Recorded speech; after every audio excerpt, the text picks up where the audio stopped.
कैसे हैं आप सभी लोग। एक बार फिर मैं आपके सामने हाजिर हूँ सर अपने YouTube channel the next career institute for NET पर। काफ़ी समय के बाद आप लोगों से मुलाकात कर रहा हूँ क्योंकि कुछ वजहों से मैं अपने चैनल पर एक्टिव नहीं हो पाया था और अभी दोबारा से कोशिश कर रहा हूँ इस प्लेटफॉर्म को दोबारा से चालू करने की, जिससे जो स्टूडेंट्स चाह रहे हैं कि वो अपने घर पर बैठ के नेट की प्रिपरेशन करें तो मैं उनको स्पेसिफिकली बायोलॉजी में मैं उनको मदद करता हूँ।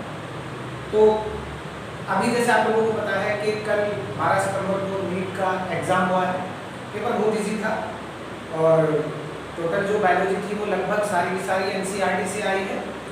और अब क्योंकि पिछला खत्म हो चुका है तो बच्चों का पेपर बहुत अच्छा रहा होगा, आई होप कि उन लोगों का सिलेक्शन हो और कुछ का अभी रह गया होगा, कुछ करेंगे है ना, कुछ सोच रहे हैं कि हम लोग आगे और अच्छा करेंगे और अच्छी तैयारी करेंगे, कुछ लोगों को सफलता मिलेगी, कुछ लोगों को सफल अभी कुछ मार्जिन से रह जाएंगे।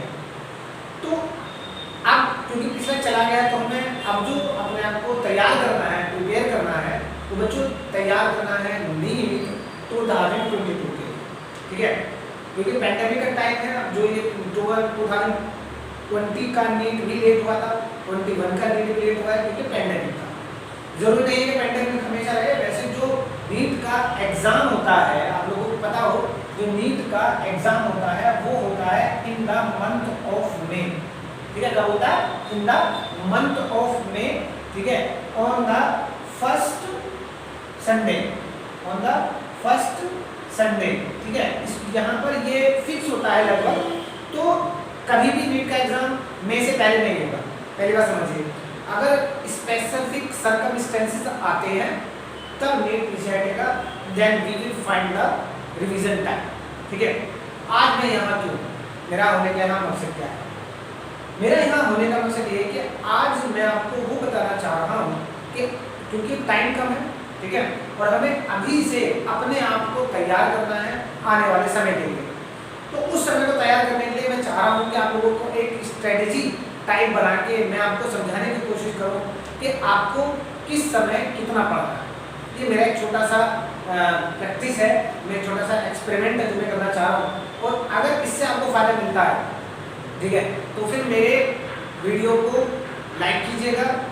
और अगर आप चाहते हैं कि हम आगे कंटिन्यू रखें, जो मैं रखूँगा, तो आप ज़्यादा से ज़्यादा मेरे वीडियो को शेयर करें, कमेंट करें, मेरे चैनल को सब्सक्राइब करें, जिससे मुझे नए बढ़िया बेहतरीन वीडियोस बनाने की एक इंस्पिरेशन मिले, ठीक है। चलिए, होता है क्या, मैं आपको एक डायरेक्शन देता हूँ कि जो नीट का एग्ज़ाम है, ठीक है ना, नीट का एग्ज़ाम जो होता है, ठीक है, नीट का एग्ज़ाम का टोटल मार्क्स होते हैं 720, ठीक है। कितने होते हैं? MM मार्क्स कितने होते हैं? 720। अब इसमें सब्जेक्ट कौन कौन से आते हैं? इसमें सब्जेक्ट आता है फिजिक्स, ठीक है, इसमें सब्जेक्ट आता है केमिस्ट्री, और इसमें सब्जेक्ट आता है बायोलॉजी, ठीक है। अभी 720 में से कितना वेटेज आता है? 180 मार्क्स फिजिक्स में होते हैं, 180 मार्क्स, ठीक है, ये होते हैं केमिस्ट्री में, और 360 मार्क्स ये बायो में होते हैं, ठीक है। अब बायो में अभी किस बेस पर होता है, ध्यान रखिएगा, जो टेस्ट होता है it is based on the class 11th and class 12th syllabus, okay. इस सिलेबस पर हमारा जो नीट का एग्जाम है वो कवर होता है, ठीक है। बेसिकली हम कौन कौन सी बुक प्रेस्क्राइब करते हैं ये हम लोग टाइम पर बताएंगे, लेकिन अभी मैं आपको बता रहा हूँ कि जो हमारी बेसिक बुक्स होती हैं, जो बेस बुक है वो है NCERT, क्योंकि यहीं से मैक्सिमम पेपर बनता है। मैं बायोलॉजी के एक्सपीरियंस से बता रहा हूँ आपको, बायोलॉजी में है, केमिस्ट्री में है, फिजिक्स में भी है। सबसे पहले आपको NCERT पढ़नी होती है। जब तक आप जो बच्चे 11th में हैं वो अभी से ध्यान दें, जो बच्चे 11th में हैं वो अभी से ध्यान दें, क्योंकि 11th की NCERT को जितना मजबूती के साथ आप पिकअप करेंगे उतना ही ज़्यादा वेटेज आपको, उतना ही कम मेहनत आपको 12th क्लास में करनी पड़ेगी। और आई एम श्योर कि आप अभी से 2022 की तैयारी करते हैं, ठीक है, जो बच्चे 12th में हैं वो 11th में पढ़े, 12th में पढ़े, और जो 11th में है वो 2023, ठीक है ना, एंड 2023 के लिए भी स्ट्रेटजी को आप सीख सकते हैं, क्योंकि उनके पास 2 साल है अभी। 11th में वो पढ़ रहे हैं, 11th का सिलेबस अच्छे से पढ़े और क्लास 12th के लिए वो अगले साल तैयार है। लेकिन जो बच्चे ड्रॉपर्स हैं या जो बच्चे 12th में पढ़ रहे हैं, उनके लिए बहुत इंपॉर्टेंट बात है कि वो इस स्ट्रेटजी को समझने की कोशिश करें, जो मैं आपको बताऊंगा, ठीक है। तो ये पैटर्न है पेपर का, ठीक है। 180 मार्क्स फिजिक्स के होते हैं, 180 मार्क्स किसके होते हैं, केमिस्ट्री के होते हैं, 360 मार्क्स किसके होते हैं, बायो के होते हैं, ठीक है। अब जो बात यहाँ पे आएगी वो जाएगी कि हम पढ़ेंगे कैसे, how to read, how to prepare, ठीक है ना, how to read, how to prepare. तो ये मैं एक आपको छोटा सा स्टेटमेंट बताना चाहूँगा। देखिए, सबसे पहली बात, कोई किसी के पैटर्न पर नहीं पढ़ता, सबका पढ़ने का पैटर्न अपना अलग अलग होता है, ठीक है। बस कुछ गाइड मिल जाती है, कुछ हेल्प मिल जाती है, ठीक है। पढ़ना आपको है, सबसे पहली बात यह है कि सेल्फ मोटिवेशन, ठीक है, सेल्फ इंस्पिरेशन बहुत जरूरी है। आप ये चाहे कि आप क्या पढ़ना चाह रहे हैं वो डिपेंड करता है आप पर, ठीक है, वो डिपेंड करता है आप पर कि आप कितनी शिद्दत के साथ में अपने नीट के एग्जाम को क्रैक करना चाहते हैं, आपका एम क्या है। सबसे पहले अपने आप एम को सेट कीजिएगा कि आपका एम क्या है, MBBS करने का है। इस बारे में हम बात करते रहेंगे, लेकिन फिलहाल मैं आपको बताऊं, ठीक है। हमारे पास क्या है, फ्रॉम सेप्टेम्बर, अगर जो हमने बताया है फ्रॉम सेप्टेम्बर टू अप्रैल, ठीक है, from September to April, September 2021 to April 2022, we have 7 months, ठीक है, वी हैव 7 months, ओके, हमारे पास 7 महीने। अब इन 7 महीनों की स्ट्रेटजी लेके चलेंगे। अगर पैंडेमिक होती है, आगे कोई दिक्कत आती है, तो ये रिवीजन का टाइम मिलेगा, लेकिन हमें मान के चलना है कि मई में हमारा क्या होगा, मई में हमारा एग्जाम होगा। इन 700, ठीक है, इन 7 months में how many days, 210 days there, यानी हमें दिन के हिसाब से अपनी स्ट्रेटजी को कैलकुलेट करना, ठीक है।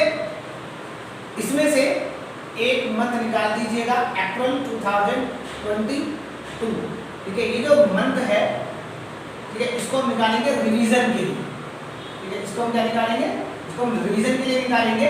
और ये रिवीजन कौन सा होगा, ये रिवीजन होगा कंबाइंड रिवीजन। कौन सा रिवीजन होगा, होगा कंबाइंड रिवीजन। कंबाइंड रिवीजन कौन सा, combined revision physics, chemistry and biology, और ये हमारा क्या होगा, ये हमारा फाइनल रिवीजन होगा, ठीक है। ये कैसा होगा, ये हमारा फाइनल रिवीजन होगा। जब हम फाइनल रिवीजन करेंगे उसके लिए हमें अप्रैल में जरूरत पड़ेगी, ठीक है। बाकी हमारे पास बचे 6 months, ठीक है। अब 6 months में हमारे पास डेज बचे 180। अब बच्चों 180 डेज तो हम काम करेंगे नहीं, सीधी बात है, क्योंकि हमारे पास बहुत सारे काम होते हैं, हमारे फेस्टिवल भी हैं, ठीक है, हमारा कभी कभी स्वास्थ्य भी ठीक नहीं रहता। तो इसमें से अगर मैं मान के चलूँ कि 150 डेज आपको मिले, आपको तैयारी कितने में करनी है, आपको 150 डेज में तैयारी करनी है।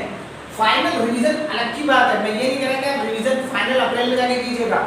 आप पढ़िए और पढ़ने के साथ में जो भी आपने पर डे स्टडी किया है, ठीक है ना, पर डे स्टडी को, ठीक है, 1 टाइम रिवाइज कीजिएगा, ठीक है ना, 1 टाइम रिवीजन कीजिएगा, 1 time revision in a day, 1 time revision in a day, ठीक है। 1 टाइम रिवीजन, आप वीक की बात करेंगे, वीक का रिवीजन कीजिएगा सैटरडे, वीक का रिवीजन कब कीजिएगा, सैटरडे में, ठीक है। और संडे में जितना भी आपने वीक में पढ़ा है वो सब एक बार रिवाइज जरूर कीजिएगा। रिवीजन मस्ट, जितना आप चीज़ों को रिवाइज करेंगे उतनी ही चीज़ें ज़्यादा आपके पास आएंगी, ठीक है। इसके अलावा अब how to split the day time, ठीक है। हमारे पास 24 आवर्स होते हैं डे में, कितने होते हैं, we have the 24 hours in a day. तो how to use this time, ठीक है। स्ट्रेटजी कैसे बनानी है वो आप अपने आप बनाएंगे। मैं सिर्फ आपको ये बताऊंगा कि कितना टाइम आपको किस शेड्यूल को देना है, ठीक है। अब ये समझिएगा कि आपके पास 24 आवर्स होते हैं, ठीक है। इन 24 आवर्स में से, ठीक है, स्लीपिंग टाइम निकालिए सबसे पहले। स्लीपिंग बहुत जरूरी है, ठीक है ना। स्लीपिंग टाइम जो हो जाएगा वो मिनिमम 7 आवर्स, आप 7 घंटे का स्लीपिंग टाइम निकालिए, ठीक है। इसके अलावा आपके एक्स्ट्रा वर्क, इसमें आप निकाल लीजिएगा 3 आवर्स एक्स्ट्रा वर्क में क्या हो जाएगा आपका, एक्स्ट्रा वर्क में हो जाएगा आपका जो भी आप काम करते हैं, घूमना है, फिरना है, मोबाइल देखना है या कुछ भी करना है, ठीक है, इन 3 घंटे में कीजिएगा। बाकी आपके पास जो स्टडी टाइम बचेगा बायोलॉजी, ठीक है, बायोलॉजी में क्योंकि बायोलॉजी सबसे ज़्यादा आती है, बायोलॉजी में आप सिलेक्शन ले ही नहीं सकते, ठीक है ना। अगर आपको मेरिट हाई बनानी है तो आपको बायोलॉजी के लिए ज़्यादा टाइम देना पड़ेगा। बायोलॉजी में 2 पार्ट होते हैं, ठीक है ना। बायोलॉजी में क्या था, बायोलॉजी में जूलॉजी का पार्ट होता है, ठीक है, और बायोलॉजी में किसका पार्ट होता है, बायोलॉजी में बॉटनी का पार्ट होता है। इन दोनों को मिला के आपको कम से कम 4 घंटे डेली के देने ही देने हैं, मिनिमम 4 आवर्स, ठीक है। इसमें आपको एनसीईआरटी रीड करनी है, ठीक है, एनसीईआरटी रीड करनी है और प्लस अपने सेल्फ नोट्स बनाने हैं, ठीक है ना। एनसीईआरटी रीड करनी है प्लस अपना क्या बनाना है, नोट्स बनाने हैं। इसके अलावा आपको क्या करना है, केमिस्ट्री, ठीक है, इसके अलावा क्या करना है, केमिस्ट्री को आप कम से कम 3 आवर्स देंगे, ठीक है, सेम करेंगे, एनसीईआरटी पढ़ेंगे और उसके बाद क्या करेंगे आप, फिजिक्स पढ़ेंगे। Physics alone required minimum 4 hours, ठीक है ना, मिनिमम 4 आवर्स। तो आपके पास कितना टाइम हुआ, आपके पास हुआ 4, 3 and 4, 11 आवर्स आपके पास होंगे जो आपको पढ़ना है, रेगुलर नहीं। आप गैप ले सकते हैं इसमें, क्योंकि कोई ऐसा नहीं है कि आप लगातार मशीन की तरह 11 घंटे पढ़ते चले जाएं, तो ये तो पॉसिबल नहीं है। 1 घंटा पढ़ने के बाद में, 1.5 घंटा पढ़ने के बाद में you have to take the rest of 10 minutes to 15 minutes, 10 to 15 minute का रेस्ट लीजिएगा और आप काम करना शुरू कीजिएगा, ठीक है। तो कम से कम आपको 11 घंटे की स्ट्रेटेजी बनानी पड़ेगी पर सब्जेक्ट के हिसाब से। आपको एनसीईआरटी रीड करनी है, ठीक है, एनसीईआरटी के क्या बनाने हैं, एनसीईआरटी के नोट्स बनाने हैं, ठीक है, एनसीईआरटी के क्या बनाने हैं, एनसीईआरटी के नोट्स बनाने हैं। और ये ध्यान रखिएगा कोई भी क्वेश्चन जो है वो इम्पोर्टेंट जो होता है, ठीक है, वो इम्पोर्टेंट आपको आइडेंटिफाइड करना पड़ेगा कि क्या चीज़ इम्पोर्टेंट हो सकती है, ठीक है। एनसीईआरटी की सारी लाइंस जो हैं वो इम्पोर्टेंट है। तो आज मैंने ये आपको छोटा सा मैंने आपको डाइवर्सिफिकेशन दिया है कि आपको इतने पढ़ना है। अगर आपको ये वीडियो पसंद आता है तो चाहते हैं कि और स्ट्रेटजी में आगे बताऊं तो मैं एक वीडियो और बना के डाल सकता हूँ, अगर आप कमेंट करेंगे तो, ठीक है। आज के लिए मैं इतना ही करूँगा, बाकी के लिए धन्यवाद, नमस्कार, थैंक यू।